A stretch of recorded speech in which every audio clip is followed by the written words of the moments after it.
Hello, my name is Bobby Doran, and I just wanted to give you a quick overview of my game TreeForts. I'm not good at this video thing, so please forgive me in advance. I just wanted to give you a feel for the game. This is the playtest version of the game. It's mostly in black and white. The actual finished product is in full color, kind of pretty.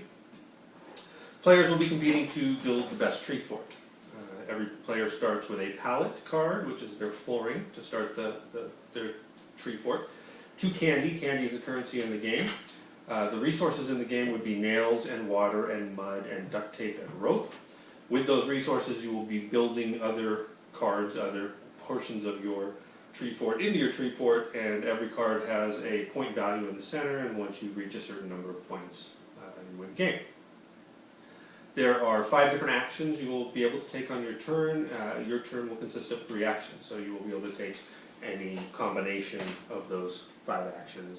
You can repeat the same action a couple of times if you'd like. The actions available to you are buying new cards from this tableau in the center. Free for a blind draw, free for this draw, single candy, 2 candy, 3 candy. If you purchase these would shift over at the end of your turn, get cheaper, and new cards will come out for the next player. You may also always buy usually buy the top card from the discard pile, unless you're the one who discarded that card on your turn. So you can buy from the tableau, you can sell a card. Every card has resources on one side and candy on the other side that you'll be able to discard the card to the discard pile, selling it on your turn, collecting either the resources or the candy. So in this case, say I collect the water and the duct tape and put it on my pallet. Or you may build a card.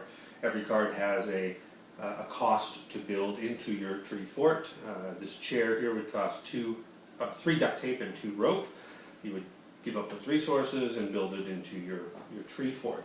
A lot of the cards have prerequisites and placement requirements. The next thing you could do is activate a card. There are 2 cards that can be activated at this point in time. There's just the Mud Flinger, which would cause damage to another player's fort, or a Water Balloon card, which would cause damage to another player's fort also, in essence slowing them down. Then you also may trade any 3 resources for 1 resource, in case you can't seem to gain the resources that you need to build a certain part of your fort. The most resources you can have at the end of your turn are 9 on your pallet, or in your center card, your starting card, because the pallet may be covered with carpet or linoleum, so it's either the pallet or the carpet or linoleum card, whatever your start card is. That's where you keep your resources. So at the end of your turn, you can have a max of 9 resources, and you have to discard down to 9 if you have more. Max cards in your hand are 6. You start the game with 3 cards in your hand, then you'll be buying other cards. But the most you can have at the end of your turn is 6, and you can discard down to 6 if you have more. Kind of go over a couple of the prerequisites on the cards. There's a pallet. A wall card must be placed adjacent to a pallet. So if you built a wall, say this is a wall, which it isn't, but if it was, I could place it here, here, here, or here. I couldn't place it diagonally, but I could place it in the other locations. A pallet card will only score if 2 cards are adjacent to it. So later, if you build more pallets off to the side, you have to make sure there's 2 cards adjacent to it. The wall must be adjacent to a pallet. There are things that cover walls, like a poster could only be built on a wall. A window could only be placed, here's a window, can be built over a wall. It changes the 2-point wall to a 4-point window, so it gets rid of the 2 points you already have, but gains you 2 additional points. There's a tarp that can be built and protects what's below it, above it, and to either side. And itself from being attacked from the water balloon or mud flinger attack cards. So there's ways of protecting yourself if somebody decides to go the route of attack. There are certain cards. This is a carpet.